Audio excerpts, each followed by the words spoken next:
അവർ വിളിച്ചു പറയാനിടയായി തീർന്നു. ആ മകളുടെ ജീവിതത്തിൽ തന്നെ സ്പർശിച്ച വിഷയങ്ങൾ, ഒത്തിരി രോഗങ്ങളിൽ നിന്ന്, ഒത്തിരി പ്രയാസങ്ങളിൽ നിന്ന് അതിനെ വിടുവിച്ച യേശുവിനെ കുറിച്ച് വിളിച്ചു പറയാനിടയായി തീർന്നു. ഒരിക്കൽ യേശു കർത്താവ് വചനത്തിൽ ഇപ്രകാരം പറഞ്ഞു, ഒരു ധനികനായ മനുഷ്യൻ ഒരിക്കൽ തനിക്കൊരു വലിയ വിളവുണ്ടായി. തന്റെ വിളവ് വർദ്ധിച്ചു. താൻ പാണ്ഡികശാലകൾ പണിതു. അതിന്റെ അകത്തേക്ക് തനിക്ക് ലഭിച്ച വിളകളെല്ലാം ശേഖരിക്കാൻ തുടങ്ങി. ഒത്തിരി പാണ്ഡികശാലകൾ പണിതു. ഈ നല്ല വിളവ് താൻ ശേഖരിച്ചു. ഈ ശേഖരിച്ചു കഴിഞ്ഞപ്പോ പറഞ്ഞു, ഇനി എനിക്ക് തിന്നുക, കുടിക്കാം, ആനന്ദിക്കാം. പക്ഷേ അന്ന് രാത്രിയിൽ അവന്റെ ജീവനെ എന്റെ യേശു ചോദിച്ചാൽ, ഇങ്ങനെ പറയാനിടയായി തീർന്നു. യേശു പറഞ്ഞു, നിന്റെ ജീവനെ ഇന്ന് നിന്റെ ആത്മാവിനെ ചോദിച്ചാൽ നീ ഉണ്ടാക്കി വെച്ച ഈ വലിയ സമ്പത്ത് ആർക്കാകുന്നു എന്ന് പറഞ്ഞു. ആരനുഭവിക്കുമെന്ന് ചോദിക്കാനിടയായി തീർന്നു. അതാണ് യേശു പ്രകാരം പറഞ്ഞു, ഒരുവൻ സർവ്വലോകവും നേടിയാൽ അവന്റെ ആത്മാവിനെ നഷ്ടമാക്കിയാൽ അവൻ എന്ത് പ്രയോജനം? നമ്മൾ ഒരുപാട് അധ്വാനിക്കുന്നുണ്ട്, ഒരുപാട് നമ്മൾ കഷ്ടപ്പെടുന്നുണ്ട് സമ്പത്തുണ്ടാക്കാൻ വേണ്ടി. ഞാൻ പറയട്ടെ, ഈ സമ്പത്തൊക്കെ അല്പനേരം കൊണ്ട് തകർന്നു പോകുന്നതാ. നമുക്ക് കാണാൻ കഴിയും. ഇപ്പൊ വയനാടിന്റെ പ്രദേശത്ത് ഒത്തിരി പ്രതീക്ഷകളോടെ കിടന്നുറങ്ങി അവർ തലേന്നും ഒത്തിരി പ്രതീക്ഷകൾ അകത്ത് വെച്ചിട്ടാണ് കിടന്നുറങ്ങിയത്. പക്ഷേ പിറ്റേന്ന് നേരം വെളുപ്പിക്കാൻ കഴിയാതെ അവരുടെ ജീവിതം അസ്തമിച്ചു പോയി. അവരുണ്ടാക്കി വെച്ചതോ കഴിഞ്ഞ ദിവസം ഞാൻ വാർത്തയിൽ കാണാനിടയായി തീർന്നത് ഇപ്രകാരമാണ്. അവിടെ ഒരു വീട്ടിൽ നിന്ന് ഒരുപാട് സ്വർണവും പണവും ഒക്കെ ലഭിച്ചു. അവർ സ്വരൂപിച്ചു വെച്ചതാണ്. പക്ഷേ അതവർ അനുഭവിക്കാൻ കഴിയാതെ വലിയ വലിയ വീടുകൾ ഒറ്റ നിമിഷം കൊണ്ട് തകർന്നു പോകാനിടയായി തീർന്നു. പക്ഷേ എനിക്കൊരു പ്രത്യാശയുണ്ട്. ഇന്ന് ഞാൻ മരിച്ചാൽ, ഞങ്ങൾ ഈ പറയുന്ന ക്രിസ്തുവിനെ കുറിച്ച് പറയുമ്പോൾ ഞങ്ങൾക്കൊരു പ്രത്യാശയുണ്ട്. ഇന്ന് മരിച്ചാൽ ഞങ്ങൾക്കൊരു നിത്യതയുണ്ട്. അതിനായിട്ടാണ് ഞങ്ങൾ ഇവിടെ പ്രസംഗിക്കുന്നത്. നിങ്ങൾ ആരും നഷ്ടപ്പെട്ടു പോകരുത്. നിങ്ങളുടെ ആരുടെയും ആത്മാവ് ഇല്ലാതെയായി പോകരുത്. അപ്രകാരം ഞങ്ങളെ വിടിവിച്ച, ഞങ്ങളെ രക്ഷിച്ച ഈ ചെറുപ്പക്കാരായ ഞങ്ങളോട് എന്നത് പ്രസംഗിക്കുമ്പോ ഞങ്ങൾക്ക് വേറെ ജോലി ഇല്ലാഞ്ഞിട്ടോ, ഞങ്ങൾക്ക് വേറെ ഒരു പരിപാടി ഇല്ലാഞ്ഞിട്ടല്ല ഞങ്ങളുടെ പ്രസംഗിക്കുന്നത്. ഹല്ലേലൂയ. ഞങ്ങളെ വിടിവിച്ച യേശുവുണ്ട്. അത് നിങ്ങളെയും വിടിവിക്കുന്നതാ. ആ യേശു നിങ്ങളെയും സൗഖ്യമാക്കുന്നതാ. ഞങ്ങളെ സൗഖ്യമാക്കിയ യേശുവുണ്ട്. ആ യേശു നിങ്ങളെയും സൗഖ്യമാക്കുന്നതാ. ഏത് രോഗമാകട്ടെ. കുഞ്ഞു പറഞ്ഞു, ഒത്തിരി അപ്പൻഡിക്സ് വന്നു. ആ മരണത്തോട് മല്ലിട്ടപ്പോ ഒരിക്കലും വൈദ്യശാസ്ത്ര പ്രകാരം അപ്പൻഡിക്സ് വന്ന് പൊട്ടിയ ഒരു വ്യക്തി ജീവിക്കയില്ല.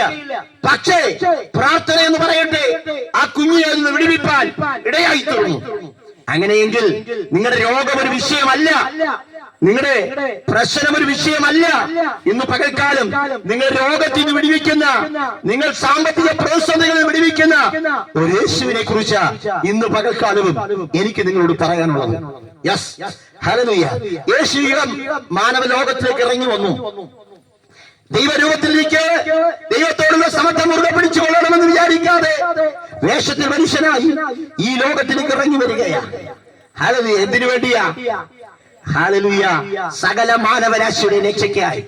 ഒരു സമൂഹത്തിന്റെ രക്ഷയല്ല, സകല മാനവരാശിയുടെ രക്ഷ. ആ രക്ഷയാണ് നമ്മുടെ ജീവിതത്തിൽ ഞങ്ങളെ രക്ഷിച്ചത്. ആ രക്ഷയിൽ വിശ്വസിച്ചതാണ് ഞങ്ങൾക്ക് സമാധാനം തരാനിടയായി തീർന്നത്. സ്വസ്ഥതയില്ലാത്ത ജീവിതത്തിൽ നിന്ന് സ്വസ്ഥതയുണ്ടാകാനിടയായി തീർന്നത്. മദ്യത്തിന് മയക്കുമരുന്നും അടിമപ്പെട്ടു പോകേണ്ട എന്റെ ജീവിതത്തെ അതിൽ നിന്ന് പുറത്തെടുത്തത് ഈ ദൈവസ്നേഹമാണ്. ഞാൻ പറഞ്ഞതുപോലെ നമ്മൾ എത്ര ഉണ്ടാക്കി വെച്ചാലും, എത്ര സമ്പാദിച്ചാലും ഇന്ന് നാളെ നമുക്കുള്ളതല്ല, നമുക്ക് അതുകൊണ്ട് ഒന്നും കഴിയത്തില്ല. പക്ഷെ ഒരു കാര്യമുണ്ട്. ഹല്ലേലൂയ. യേശു പറഞ്ഞതുപോലെ ഒരുവൻ സർവ്വലോകവും നേടിയാലും അവന്റെ ആത്മാവിനെ നഷ്ടമാക്കിയാൽ അവൻ എന്ത് പ്രയോജനം? ഹല്ലേലൂയ. ഇന്ന് പകൽക്കാലം ഞാൻ വ്യക്തമായി പറയട്ടെ, നമ്മുടെ ആത്മാവിന്റെ വില അത്ര വലുതാണ്. ലോകത്തിൽ അതിനോട് ഓർമ്മിക്കാൻ ഒന്നിനും കഴിയത്തില്ല. ഒരു മനുഷ്യന്റെ ആത്മാവ് നഷ്ടപ്പെട്ടു പോയാൽ അത് മടങ്ങി വരാൻ കഴിയത്തില്ല. ഹല്ലേലൂയ. വളരെ വേദനിക്കുന്ന അനുഭവങ്ങളാണ് നമ്മൾ കാണുന്നത്. ഹല്ലേലൂയ. എന്നാൽ നമുക്ക് പറയട്ടെ, ഹല്ലേലൂയ, യുദ്ധങ്ങളും യുദ്ധശ്രുതികളും ഒക്കെ നടക്കുമ്പോൾ ഹല്ലേലൂയ ഹല്ലേലൂയ അതിനൊക്കെ ഹല്ലേലൂയ വചനപ്രകാരം ഞാൻ പറയട്ടെ, ഇതൊക്കെ നടക്കുമ്പോൾ കർത്താവിന്റെ വരവാസനമായിരിക്കുകയാണ്. യേശുവിന്റെ വരവാസനമായിരിക്കുകയാണ്. യേശുവിന്റെ വരവെങ്കിൽ നിങ്ങൾ ഓരോരുത്തരും എടുക്കപ്പെടുവാൻ ഇടയാകട്ടെ. അതിനായി നിങ്ങളെ തന്നെ സമർപ്പിക്കാൻ ഇടയാകട്ടെ.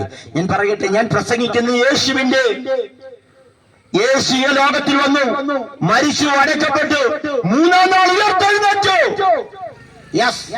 ഇന്ന് നമുക്കായി സ്വർഗത്തിൽ വസിക്കണം. ഹല്ലേലൂയ. യോഹന്നാന്റെ സുവിശേഷം 1-ാം അധ്യായം 12-ാം വാക്യത്തിൽ ഇങ്ങനെ പറയുന്നു, അവനെ കൈക്കൊണ്ട് അവൻ നാമത്തിൽ വിശ്വസിക്കുന്ന ഏവർക്കും ദൈവമക്കളായി തീരാൻ അവൻ അധികാരം കൊടുത്തു. ദൈവമക്കളായി തീരാൻ അധികാരം കൊടുത്തു. ഹല്ലേലൂയ.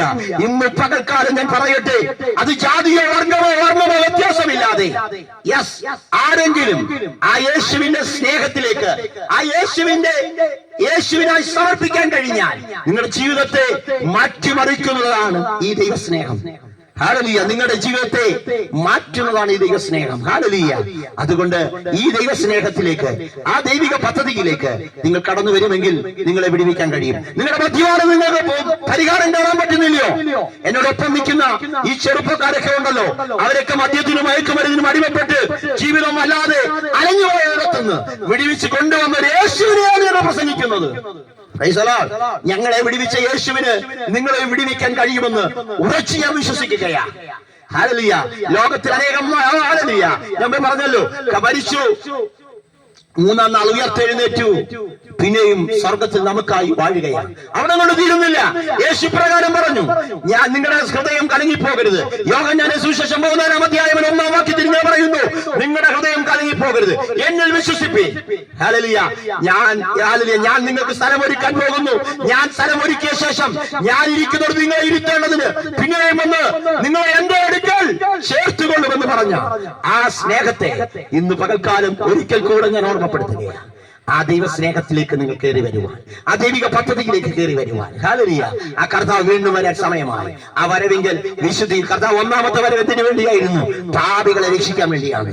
ലോകത്തിൽ പാപികളായിരുന്നവരെ രക്ഷിച്ചെങ്കിൽ 2-ാമത്തെ വരവ് ഹല്ലേലൂയ ഇനി വരുന്നത് എന്തിനു വേണ്ടിയാ? പാപമില്ലാതെ തന്റെ വരവിനെ നോക്കിപ്പാർക്കുന്നവരായി ഇരിക്കുന്നവരെ രക്ഷിപ്പാനാണ്. ഹല്ലേലൂയ. ഇന്ന് പകൽക്കാലം ആ യേശു നിങ്ങളെ സൗഖ്യമാക്കും. ആ യേശുവിന്റെ സ്നേഹം നിങ്ങളെ വിടുവിക്കുമെന്നേ. ഇന്ന് പകൽക്കാലം അതിനായി നിങ്ങൾ സമർപ്പിക്കാൻ ഇടയാകട്ടെ. പ്രിയ കുഞ്ഞ്, ശക്തമായി തന്നെ വിടുവിച്ച യേശുവിനെ കുറിച്ച് ശക്തമായ ഒരു മെസ്സേജാണ് തരാനിടയായി തരുന്നത്. അങ്ങനെയെങ്കിൽ നിങ്ങൾ ആ യേശുവിൽ വിശ്വസിച്ചാൽ നിങ്ങളുടെ കുടുംബം രക്ഷ പ്രാപിക്കും. ഇങ്ങനെ പറയുന്നു, മറ്റൊരുത്തും രക്ഷയില്ല, ഞാൻ രക്ഷിക്കപ്പെടുവാൻ ആകാശത്തിന് കീഴിൽ മനുഷ്യരെ നൽകപ്പെട്ട ഒരു നാമം, അതാണ് യേശുവിന്റെ നാമം. ആ യേശുവിൽ വിശ്വസിക്കാൻ തയ്യാറായ നീയും നിന്റെ കുടുംബവും രക്ഷ പ്രാപിക്കും. ആ യേശുവിലേക്ക് ഹൃദയത്തെ കൊടുക്കാൻ തയ്യാറാകട്ടെ. ഞങ്ങൾ കടന്നു